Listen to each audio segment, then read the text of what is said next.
couple people said they couldn't make it tonight, so it might be a little late, but Yeah.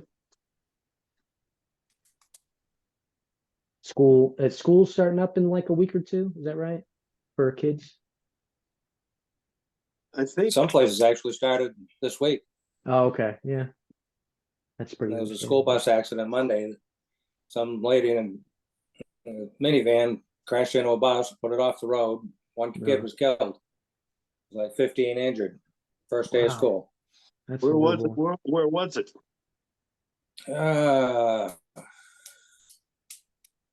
Somewhere along the coast. I don't remember exactly where it was. I think in Yarmouth, Hmm, somewhere in that area. that's really sad. Yeah, because I think my grandkids start school next week, I believe. Hmm. Yeah, most of them start before Labor Day. Yeah. It's unusual to be this week. And that plane Yeah. crash in Litchfield, huh? Yeah. Yeah, That's very sad too. sounds like it was a training flight. Oh yeah. Oh, is this what Wiggins happened in is not- Litchfield? Yeah. Yep, up on Oak Hill. From what I'm told, that plane nosed in the ground they were up at 2,800 feet, and they just turned and went into the ground. Oh, that's awful. Yeah. From my background in aircraft, I suspect they had an in cabin fire. Really? Okay. It's just my gut feeling. You know, those airplanes were built in the 50s and 60s. And unfortunately, Wiggins isn't known for the best maintenance. Yeesh. They've been in the industry for almost 40 years. Did you fly him or repair One him? company I would never work for. Yeah. All right, this is good to know. Well, I'm familiar with that airplane because when I started in this industry, they were using them as commuters. Mhm. Bar Harbor Airlines was flying 99s back in the 70s. Most of them have been converted to freighters, and that's what they're using them for. Yeah. They're old airplanes, and they've had issues. That's They what don't this keep plane up with was. It had been converted to a freighter.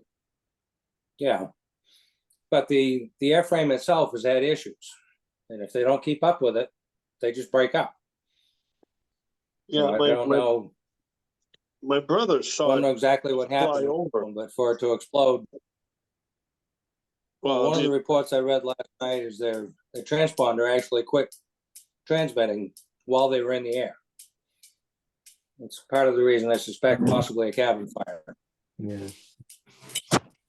my brother saw it fly over his house. He lives up on the northern end of the lake, Hmm. and Yeah, he said he heard like a whistling sound coming out of it. that would be no engines and airflow. Was this That a was big what? plane? They'll make noise. They make wind noise that you don't hear when the engines are running. So if it's possible the engines failed, and the whistling noise was coming from the airplane gliding.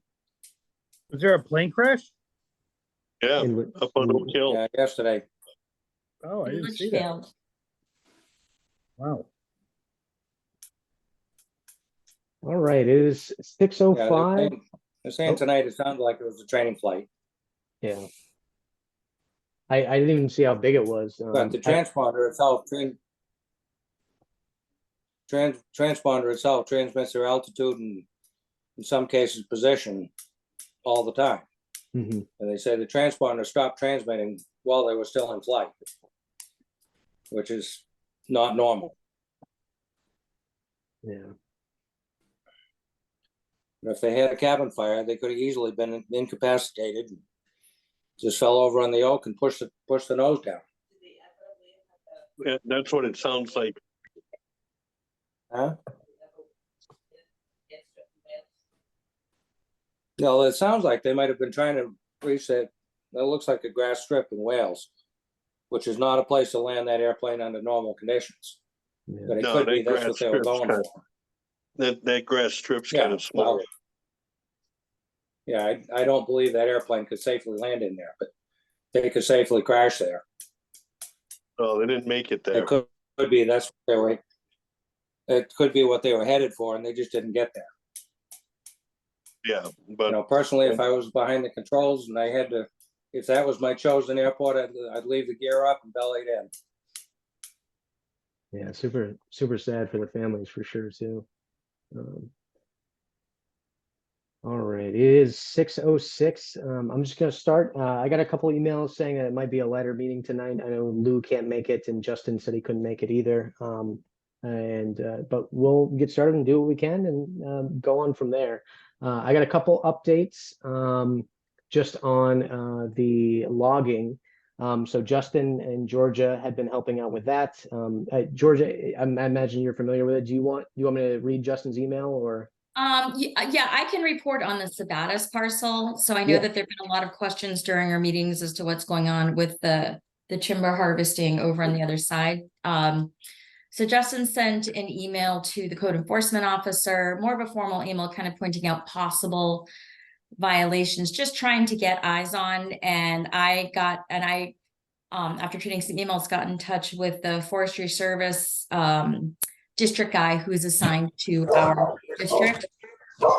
And sorry, that's the dog that and his name's Shane Dugan, Duygan. And he said a couple of things. He said, well, we can't regulate aesthetics. But he also said that in his 20 years of dealing with logging projects that he'd never seen anything like it. Mm-hmm. So kind of justifying some of the feelings that have been expressed in our meetings, like what the heck is going on. And he said, every boat on the lake must be looking up, like, what is that? He did say that he was going to look at it from a clear-cut perspective based on what he was seeing, but he had to get out there. And it's I've learned a lot about timber harvesting in the last week, reading through the regulations and the Forestry Practice Act. But there are certain things that if someone takes it into a clear-cut situation, which means that they're subject to more regulation, technically they're supposed to get a different kind of permission beforehand, and they're subject to a little bit more regulation. He also said we can't put the trees back, and I agreed with that. But and I'll definitely read Justin's email, but I will say that the same logging company is doing that project also. And so I did email Shane back yesterday and today with a little bit of information as far as whatever we know about what's going on in Wales. Just pointing out that, this might be an opportunity to make sure that this landowner and that particular logging company do what they said they were going to do, which is selectively cut, rather than clear cut. And maybe ask for forgiveness not ask for permission, but ask for forgiveness later. So, I can add more after you read, if I have anything else after you read, Justin's email. Yeah, of course. The other thing he said, I'm sorry, that Shane said was he was going to try to get some aerial surveillance done of the Sabattus timber harvest, because he said it's a mountain, it's hard to get a scope of what was actually cut. So he was also going to try to do that this week. Okay, that sounds like good progress, and certainly thank you for the work in that for sure. It's hugely appreciated. And like the main concern I feel like for our group is literally the effects that it has on the erosion and the amount of soil that washes into the pond. Yeah, I asked him what would happen if, since there's not a lot of ground cover left up there. And now we know that it's going to be, going to go clear across that face of the mountain. It looks like, what happens if the side of the mountain starts to come down because of erosion? And he said, he was actually looking into that on a different site that he's dealing with. And, that's when the DEP gets involved. Okay. Yeah. That's it. That's all I got. Thank you. Justin emailed me an update about his conversation or his getting in contact with Wales about that side of the logging. Essentially, he went and spoke with the office manager there at the Wales Town Hall. asked a couple questions about the permitting and things like that. The landowner is the same. It is the same company, and they were permitted to selectively cut 133 acres of property. He had then followed up and asked, how much is 133 acres considered of selective cutting? At which point they were going to find answers for. At this point in the process, it does seem like they need more information, and they're going to try to help and get that information. And Sharon, it appears, is working to try to get that information for us. I think it's important to keep this up and keep it going. But I do definitely think we should probably accelerate our reaching out to specifically the planning boards themselves, and trying to establish a relationship there. Just to try to get at this stuff maybe before it happens, or at least become aware of it before it does, to continue to try to advocate for that erosion control that's extremely crucial for the pond. It might seem like an uphill battle, but I think we can definitely try to at least form those relationships and try to get that stuff going.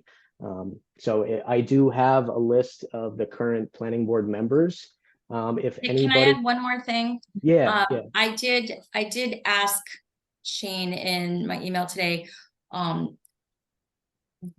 Actually, this was more of an observation that the Wales parcel presents a somewhat of a unique opportunity, since we've seen what happened in the Sabattus parcel, which is right next door. Is it possible to not intervene, not stop, but have everybody follow the established rules and see if and just make sure that the selective cutting remains selective cutting? Yeah, exactly, for sure. I mean, it's not like we're not trying to dictate what people do with their property. It's just we would like the lake to be considered, Right. Yeah. Sorry for interrupting. No, that's great. So I do have, I'm going to share my screen real quick. I do have a list of all the planning board members and active municipalities. Hold on. I know this is that matrix that I had shared today. It might seem like a lot of information, but it does list out all of the select board members, planning members, municipal administrators, and code enforcement officers that was at least available on the municipal's website. What I would like to do with this is to begin to reach out to these planning boards and try to establish those relationships. I am asking if anybody who is either watching these videos or anybody in here has any existing relationships with anybody on these boards or on these planning boards. Usually in community outreach and engagement work, you really want to try to start with people who have existing relationships within the community, because there's a layer of trust there, of familiarity, which is important. But that list is out there. If any of you watching know any of the planning boards, we'd love to try to meet with them and talk to them about some of just the concerns we have about erosion and development around the pond specifically and within the watershed. But any questions or comments? Great. Okay, cool. I can definitely start that process. I'm going to wait a week just to see if anybody reaches out to me through email about existing ones, and then I'll start drafting some emails and trying to make some connections there. And let's see. So the tentative date, I did talk with Holly, is September 13th at 6 p.m. And she's from Bates for that meeting. There's still some logistical stuff that we're working out, but it does look like it should be September 13th. She's still waiting for some final confirmation, so that may jump to another week, but it will be around that time. So that's good news, and I'm definitely excited about that. And it should at least be recorded at some point, which is good. There's two people trying to join right now. There we go. But that is it for updates from me so far. Does anybody else have anything? I've received 3 messages and pictures from people today about the current algae blooms in the ponds, which was great to see. I think one from somebody who I haven't received information from before, so that's also a positive. So again, keep sending in those things. If you see an algae bloom, just snap a quick pic, email it to me. Like I said, that data is super important to have. And I very much appreciate the time that people take to send that stuff to me. So thank you very much. Hey, Nick, Yeah. maybe we should, on algae blooms, let everybody know what the state considers an algae bloom. I am familiar with what an algae bloom is. What definition are you referring to? Less than 2 meters of clarity. Yeah. That is an algae bloom. So the lake's been in an algae bloom for, I don't know, 3-4 weeks, say.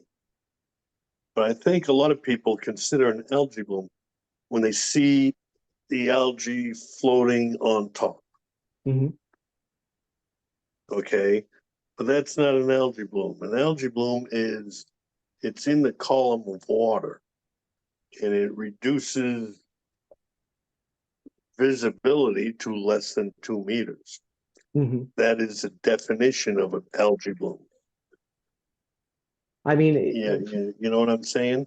I do, yeah, scientifically for the Sichi disk measurements and things like that. I mean, the visual representation of algae on the water is important too, because that is still a bloom in process. Even if there isn't a bloom like on the top, it still does not necessarily mean that a bloom is not happening. Is that what you're saying? Well, I guess what I'm saying is a bloom is happening Yeah. without the floating on top. Yes. Yes. All right. So what you're asking for pictures of is what is floating on top. Yeah, yeah. What people visually associate with the bloom when they see it, in front of their docks or on the pond itself. Yeah. Yeah. Okay. I just think we have to differentiate what the bloom is, or No, what a bloom actually is. that's a good point. I think the visual representation of actually seeing that on the top of the water is important too. Like I've talked about before, the toxin, it does not mean that the toxins are not present when or the algae isn't there when it's not on the surface of the water itself. So, but yeah, no, that's a great point. Yeah, and to my knowledge, we've never had a toxic bloom, although we have had in the past blue-green algae, but it wasn't necessarily toxic. I mean, the testing of the actual type and specific type of cyanobacteria algae is very sparse and far and few between. So in cyanobacteria, not all cyanobacteria, from my understanding, does produce toxic biotoxins, but some do. And until testing is regularly done on the pond itself, I feel like it's hard to say that we haven't had one when we don't have the data to support either way in that way. And at least to me, it seems smart to err on the side of caution that potentially they could be at least harmful to pets in that way. Okay. The samples that we have tested of the blue-green algae was non-toxic. Yeah, but how frequent were those? Basically, it was whenever we saw the blue-green algae. Can you send me that data? Because I've never seen it. I'd love to see it. I don't have it. Do you know who does? I will, yeah. I'll talk to Chris this evening and Yeah. ask her if she has access to it. Yeah, I'd love to see it because coming across my research, I didn't find barely anything. I found results that they confirmed that it was cyanobacteria, but I did not see anything about the toxicity of it. So I'd love to see Okay. it. Yeah, Yep, I will ask her. awesome. And Justin's update, he did ask a few questions pertaining to the dam commission. And I was wondering if I could just run by you tonight, Dan. He was wondering, let's see. So he said, since the typical annual drawdown for the lake is scheduled on October 8th, or I think for this year, and it takes about 6 people. Would anybody in this group be able to potentially like volunteer and participate to learn that process? Justin was interested in that. It's reserved for members of the dam commission for liability issues. Oh, okay. You have insurance through the dam commission? Well, Hey the there. the town has insurance. Okay. Yeah. Could they observe if they wanted to? Yeah. Not be an active participant, but just observe?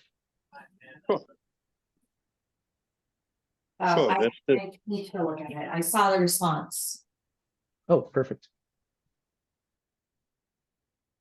Okay, and would it be possible to get the meeting minute notes from your August 2nd meeting?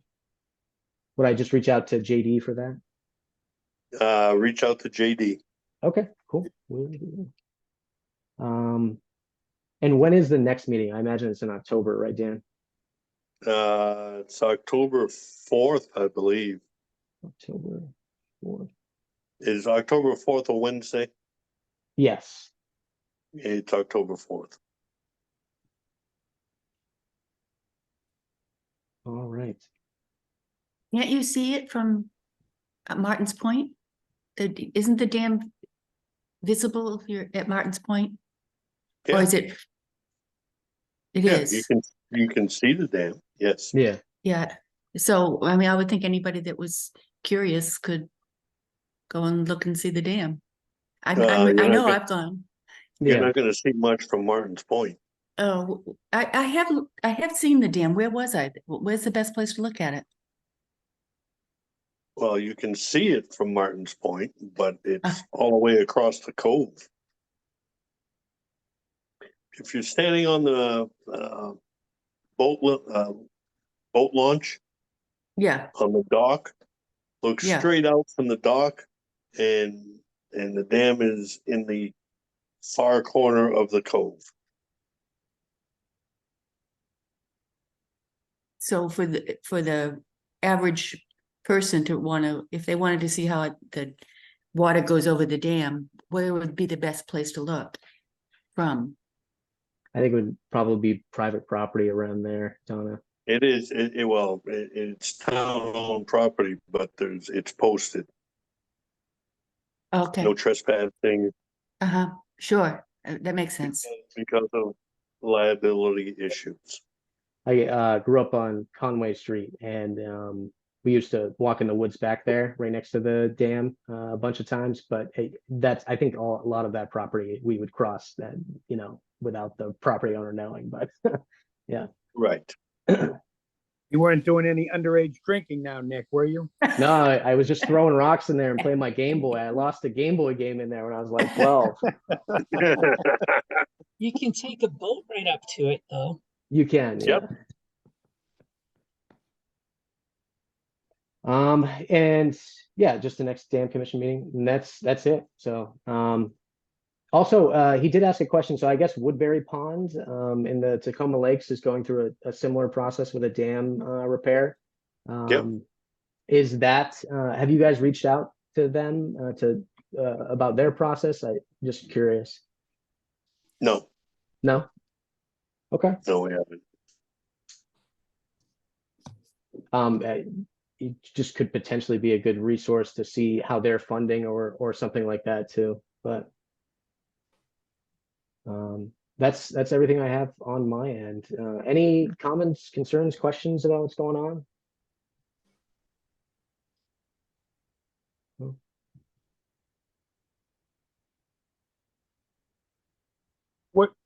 What, you mentioned Tacoma Lake, are there other, I know, I was looking, I'm waiting to connect with that guy, Scott, who now says, you may have already said this, I had to step away, sorry.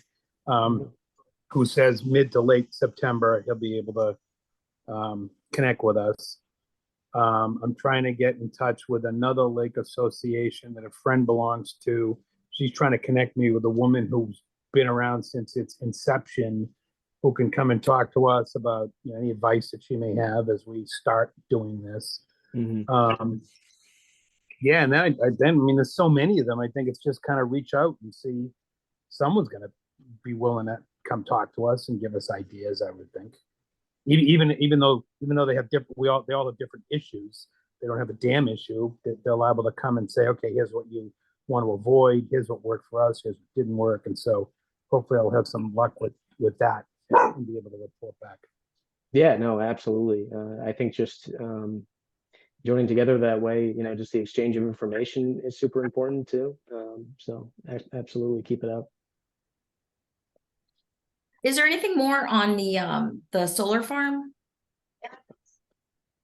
I didn't.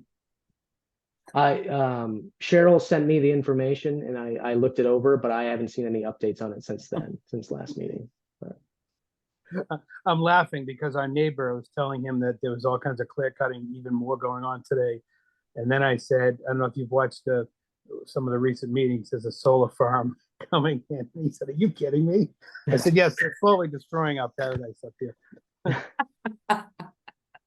Well, you get ready because there's a lot more solar farms coming. You mean generally speaking? I mean, I've been told about a mass plan on solar farm that encompasses the northern end of the lake. Oh, so you mean a lot more coming for our lake? For the area, yes. Just to plug, these projects should certainly be done in you know, conjunction with stakeholders within the area who are impacted Yes. by it in every way. But a large part of the issue that we're experiencing now in the pond is related to climate change and the use of fossil fuels for energy, which is much higher scale than you know, just our little individual town in that way. Or multiple communities in that way, even within the watershed. And although the solar farms would, you know, they do offset carbon emissions at a certain amount, it is important that that transition to renewable energy happens. But like I said, it still should happen in conjunction with the stakeholders who are impacted by these individual projects, because like climate change and the use of fossil fuels and the reliance on fossil fuels is a huge driver of a lot of the problems that we've experienced. So just a I little agree with plug. you, Nick. Yeah, just a little plug. I agree. Yeah. I disagree, Nick. Mhm. That's Sorry. okay. You know, that's what I this do. is about. Yeah. Yeah. But Well, are they preferable to wind farms? Any thoughts on that? They're better. They're better than wind farm. Wind farms are very noisy. Oh, God, I would Yeah, hate and to have that. yeah, and haven't there been studies done where the noise sort of causes real problems for people who live near them? I'm not sure, honestly, but I know I've heard that as like a colloquial complaint from people who You do know, live around it. you know how much oil each one of those windmills has in it to keep it running? I mean, probably a substantial amount, but Yeah. renewable energy is a way forward.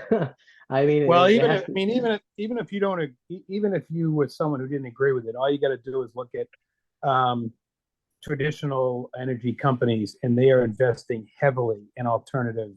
So they see the future, and they're investing big bucks and all this stuff. So, you know, hedging their bets. So they wouldn't be doing that if they didn't think it was coming, whether we like it or not, right? You're putting even aside our thoughts. Yeah, absolutely. Yeah, and if we want to make any type of substantial impact on or try to mitigate the future effects of climate change, renewable energy is going to play a large role in that. But like I said, I've been around long enough to see global cooling, which was going to cool us off to the point that we just couldn't live. Then global warming, and then it transitioned into climate change. And that's all in the past 40 years. it certainly has gone through. And each one of them said, in 10 to 12 years, the planet will be unlivable. I mean, some So, people no. have said those things, yes. Yes. But I mean, I've definitely seen the modeling and seen a lot of the research of it. You know, I'm not a climatologist, but I do trust the general scientific consensus that reaches that. Yep.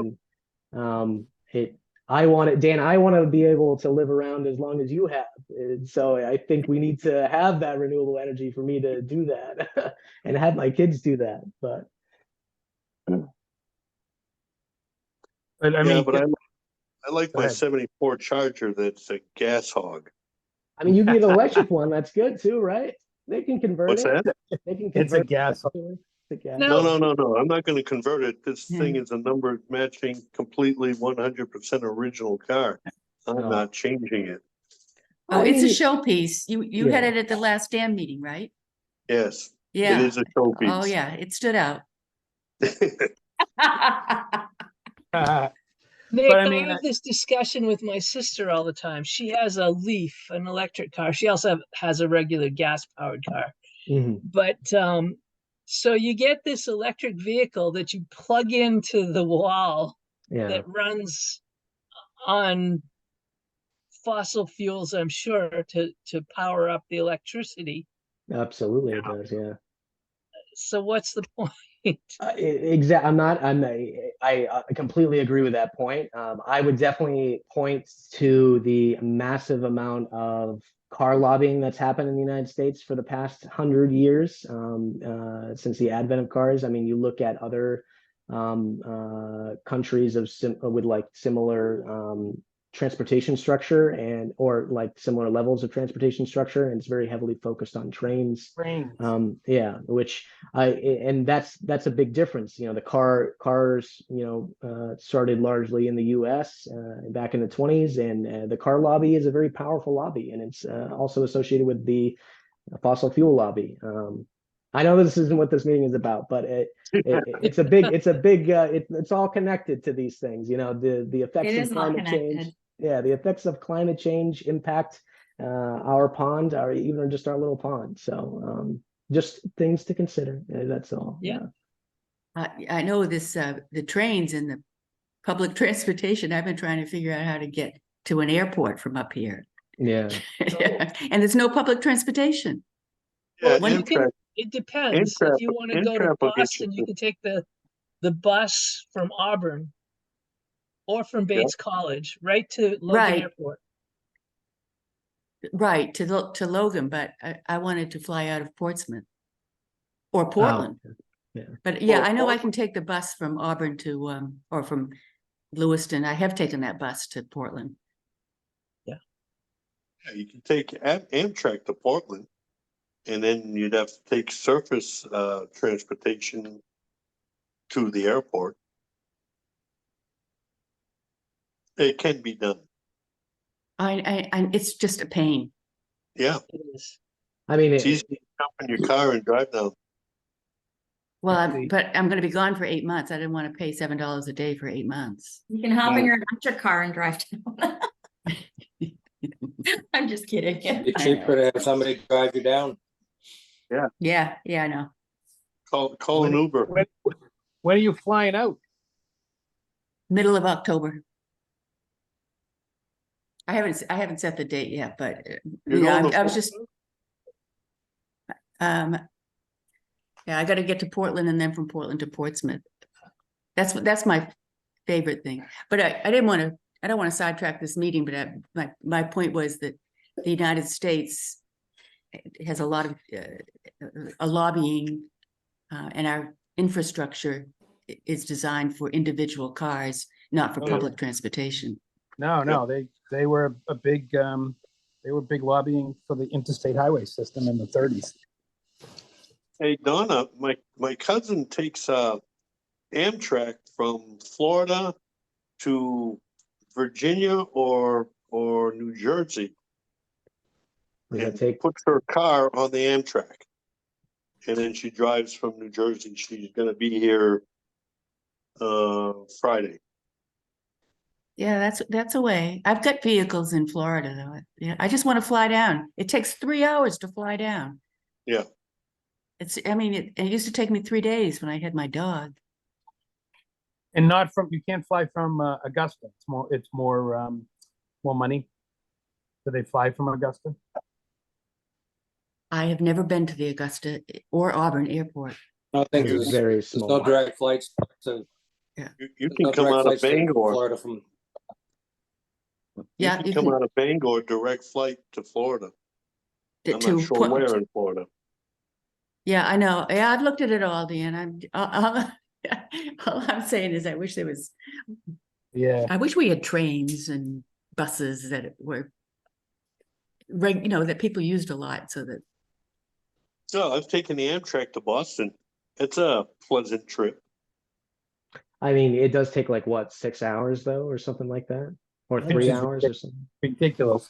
Yeah, From Brunswick to Boston. yeah. But I definitely do agree, Don. Having living in a big city for the first time in Philadelphia and taking public transportation, it cost me $2.50 to get around anywhere. And it's Yeah. super convenient. It's and very, interesting. yeah.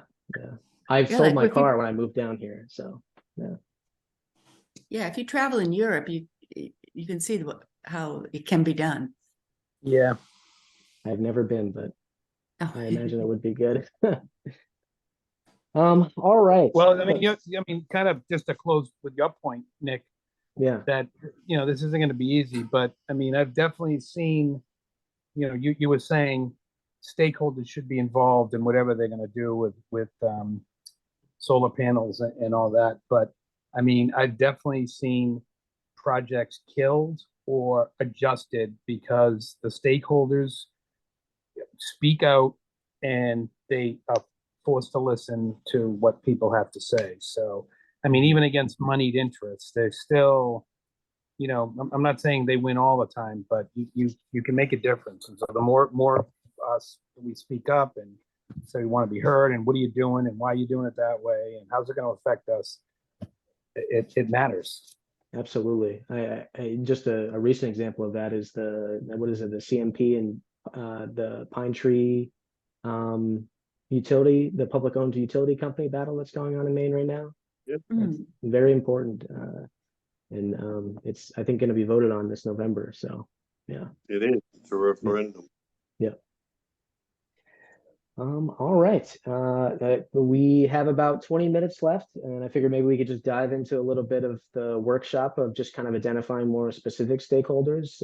Last week, we really dived into the overall categories and with like a couple other ideas of like other more specific stakeholders. So I figured I organize this into a list, and I'll share my screen again real quick. I organized everything that we had into a list, into a matrix. If you have Excel, I highly recommend downloading it if you're interested in this stuff. I know it looks like a lot right now. It's just because I had to format it this way for the matrix itself. But I'm going to go over to this tab right here, and you can kind of see a little bit better of a condensed version of it. So I'm just going to collapse all these rows, and you can kind of see what I generally categorized what we all talked about last week into. Just to have a quick discussion about that, and I'll pull up our notes from that workshop as well.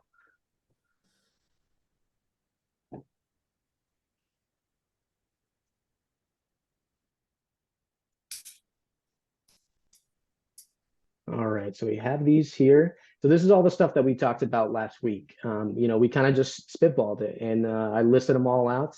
Recreational pond users, duck hunters, business owners, government enforcement agencies, utilities, specific tax bases, even generations, which I thought was an important identification of stakeholders. That was excellent. Elected officials, the municipalities and their residents and the scales of those residencies, as in like pond residents, direct pond residents, seasonal pond residents, and then those within the watershed that are residents, and then those who are within the overall communities that are within the watershed itself. Road associations, scouts, schools, booster clubs, other lake associations. And essentially what I did was I just went through this whole list and kind of reorganized them into a couple of different subgroups and overall categories. And I just wanted to go through that with you all right now, just to have a discussion about it and see if you all are okay with that. So I'm going to make this the full screen again. If I can get past there.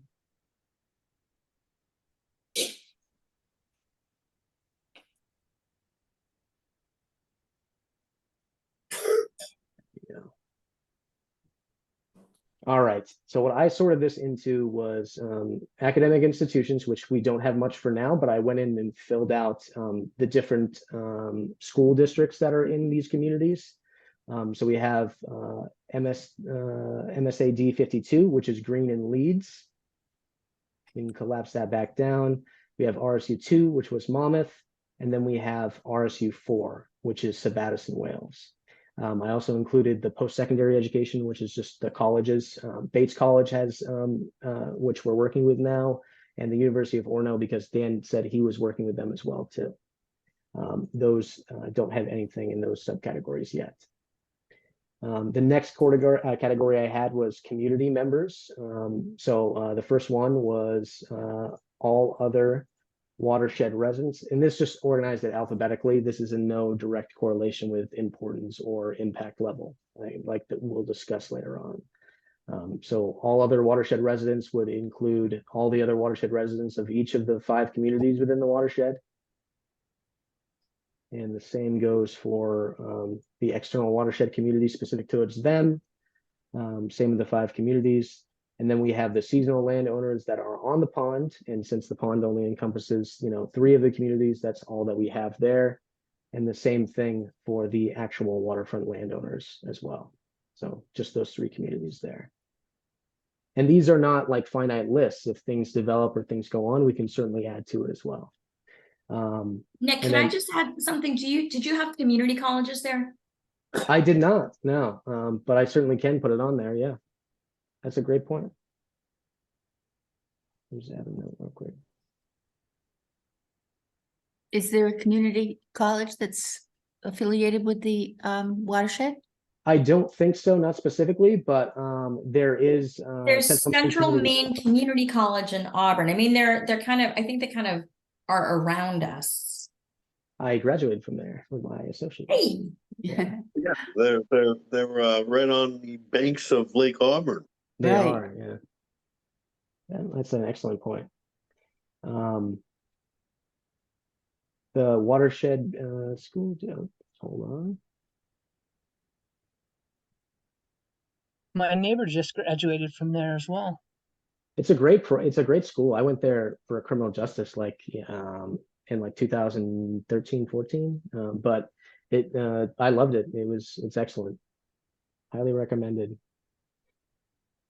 The next one is just the generational stakeholders. I really didn't know where to put this specifically, so I just kind of gave it its own category, but I think it's important to I guess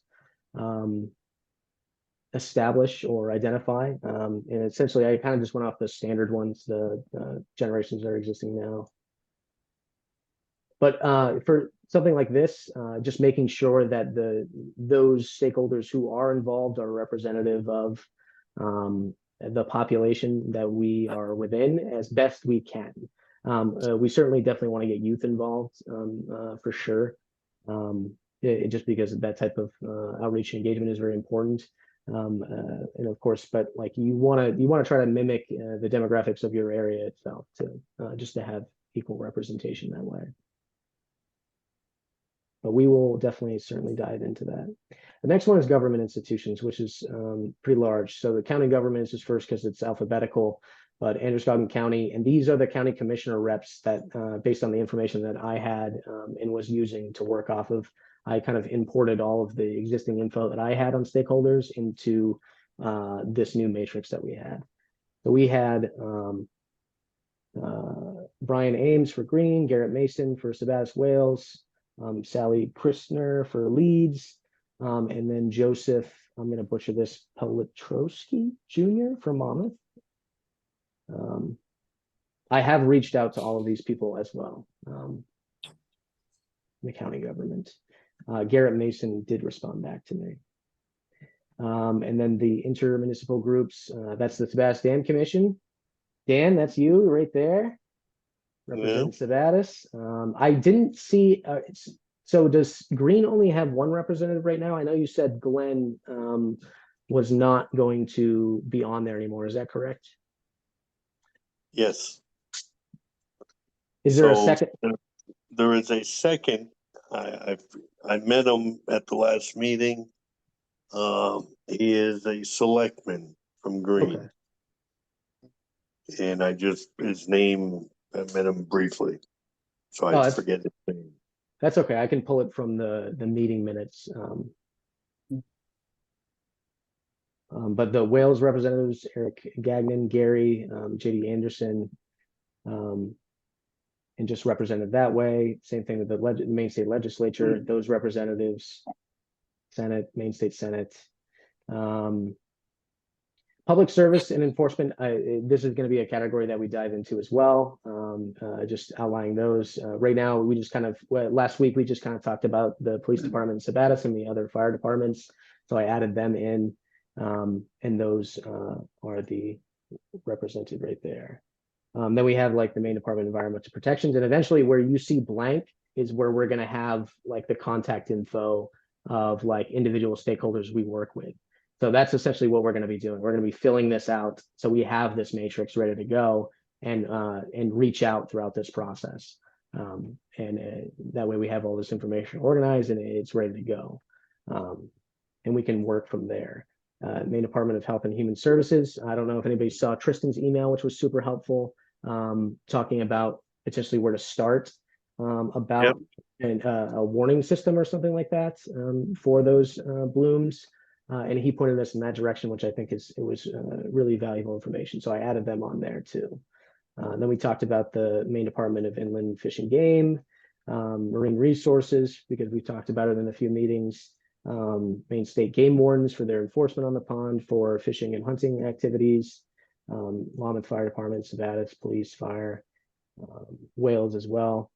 Public utilities category currently has just the Sabattus Water and Sanitation District, and I included solar panel projects under there. I wasn't entirely sure where to put them, but it is power based, so I figured that would fit into that type of organization. And then for government entities, still U.S. Congress and just Jared Golden. He represents, of course, all of the communities within the watershed. And for Maine, the senators represent everybody. They're just junior and senior senators, so same thing as well.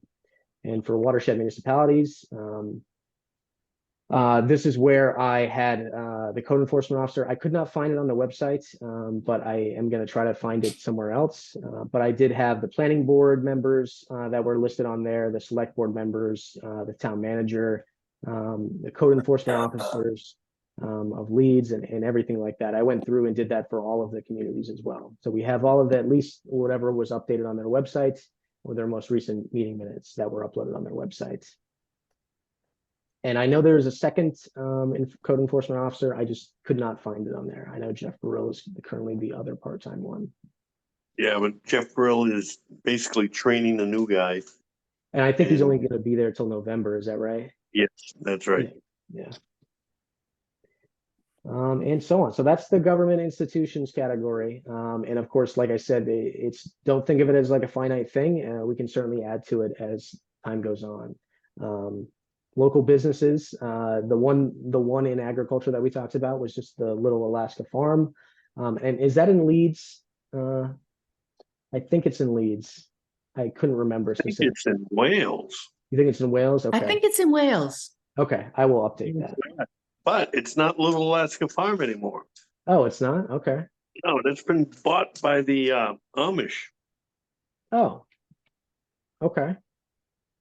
It's true, but I don't know the name of it then. I was thinking it was still Little Alaska Farm. Yeah, okay, well, I'll look into that. Yeah, yeah, no worries. And honestly, It is on Leeds Junction Road, but I think Dan's It right, is. it's in Oh. Wales, yeah. okay, gotcha. And the categories for businesses, we had agriculture, which I think is an important distinction, convenience stores, which, you know, boaters do frequent convenience stores and stuff like that who use the lake recreationally. Food services, restaurants. I know for a fact Sabattus House of Pizza has a lot of snowmobilers there that use the lake in the wintertime and everything like that. Uncle Mo's. Yep, Uncle Mo's too, for sure.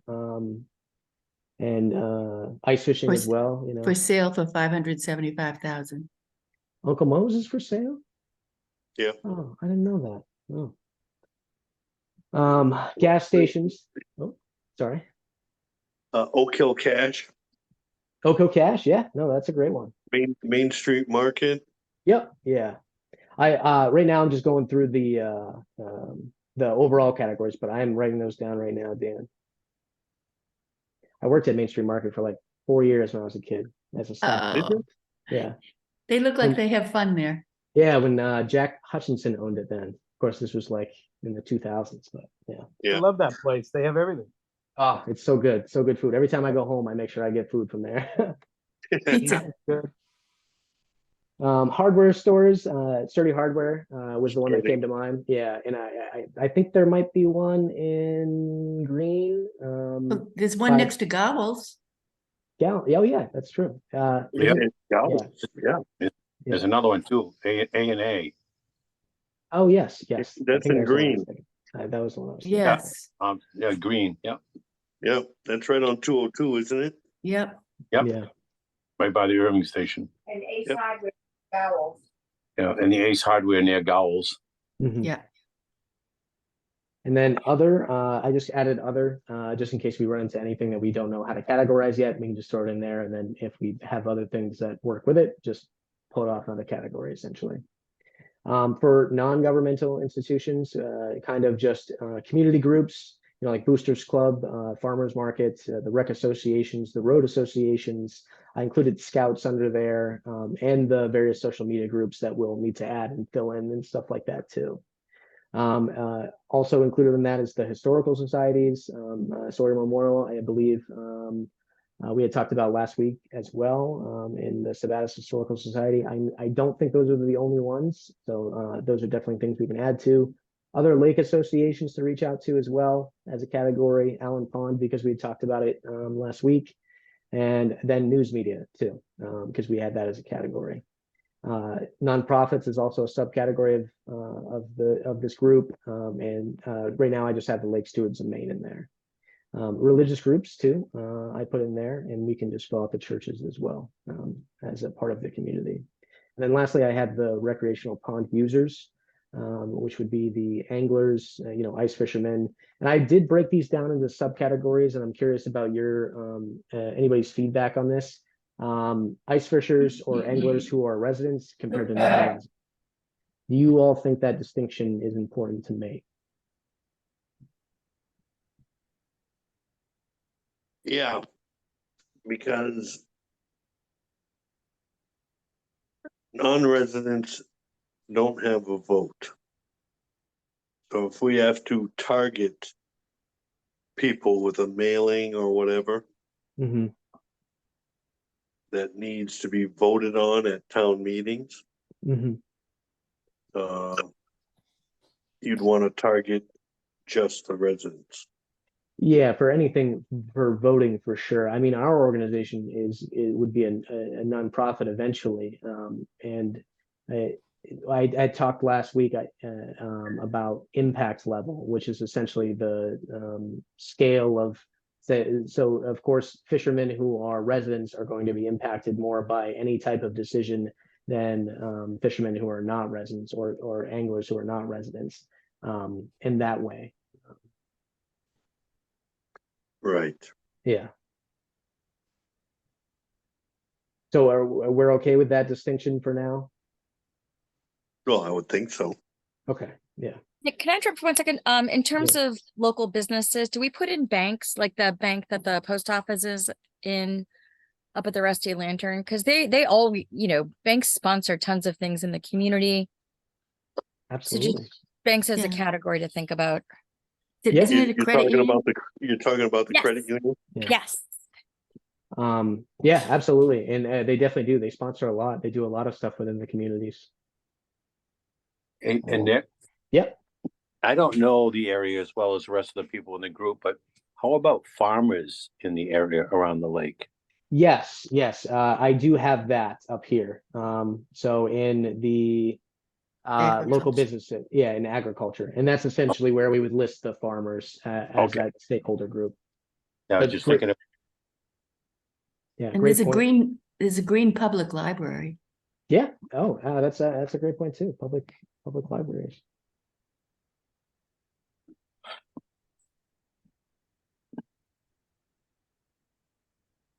Excellent.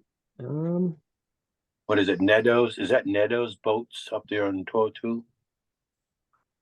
No, this- Nedo's is up on 126, Okay. right before Horseshoe Pond. And what's the one on 202 just above? Isn't there one on 202 that sells pontoon boats and stuff and snowmobiles and jet skis? Or Reggie's? is that, what is I it again? think you're talking about Reggie's. Yeah, yeah. They might Is be that- interested. Yeah. Definitely to add into the business category for sure. Yeah. They get Yeah, a lot of I don't know if they're in Green or Leeds. They're close to the line. yeah, they're close to the line. The next one I have is boaters, and the same distinction there with residents, non-residents, and then hunters. We had duck hunters on there, residents, non-residents. And I know they do use the water that comes out of the pond, so the flow rate of what's open on the dam too does affect that. So I just didn't know how to add that in, but that's just another factor. And then snowmobilers, we talked about the Green Dragons and the Sabattus Mountaineers Club. And I don't know if you have to be a resident. Yep. No, you know, but Oh. there's also the Wales. Wales has a club. They I do. forget Okay. the specific name. Yeah. And so does the Green has a club. Is it the Green Dragons? I think that's what I was told last Is week. it? No? Yeah, it could be. Yeah. And then just swimmers. People do come to swim sometimes, so just figured I'd throw them in there too.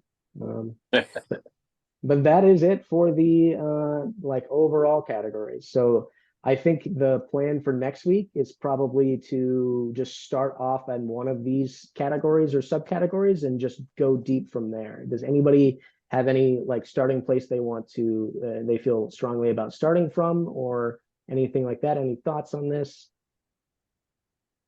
I'm just gonna interrupt it.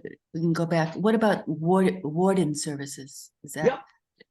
Yep, they are right here under Okay. governmental services and enforcement agencies. Okay, Yeah. Nick, where will we get the most bang for our buck? What category will we get the most bang for our buck as a group? Starting out first, Yeah. probably I would say the community groups, Yeah. starting out first. Yeah. Yeah. Maybe that's where we should start. I mean, if that's where we're going to get the most out of it, not going forward, I guess. Yeah, no, I definitely agree. Community groups for sure. Do we want to, in terms of getting the names of everyone who lives on the lake? I mean, that's available in public records, right? I mean, is that an undertaking that's worth it to sort of like map out all the different houses and who lives in each house and I don't and then think figure out how to reach out to them? so. I don't necessarily think that's like the starting point per se. I think when Yeah. we create like promotional material or material Yeah. to do that, that would be useful for that. I think for like this point right here, at the community members section, hold on, right here, I have somebody listed. So for this right here, this is an individual. Donna had said that last week. Tom Martin, he lives on the lake. He used to be a representative. Yeah. And it's like a connection point, like a connection node, I guess, in networking speak. That's And yeah. And you essentially Yeah. want to start off with those who have a lot of other connections and Yeah, go from yeah. there, prominent connections and things like that. That's- Yeah. And then go out from there. So I'm definitely not looking for us to fill out a list of every single waterfront landowner in green. It's essentially just using our collective knowledge, experience, and extended network to brainstorm people that that are prominent members of the community in that way, are active, might care, and then going from there. Yeah. Yep. Okay. Sounds good. Yeah. All right. So next week we will start on the community members group for everybody that's watching later, and we will go from there. So great. All right. Good. All right. Awesome. Thanks, everyone. Thanks, Nick. Yeah, of course. Any questions or anything before we go? Everyone else set? No, thanks, Nick. This obviously took you a lot of time. Yes, it did. I know. I love data entry, so it's great. It's not bad. Are you still having time to find a job? Yeah, no, I do that for probably about 8 hours a day, and I try to do And this data stuff on entry for Sunday. fun. Yeah, data entry for fun. I try to do this stuff on weekends usually, or Thursday mornings to get the videos out and stuff. But yeah, What are you looking to do? Maybe I missed that. You said you're looking for a job. yeah. I'm gonna stop the recording, but yeah. So I got my degree in public administration with a It's focus still on. recording. Oh, it is. Oh, I just shut it off. Oh, thank you.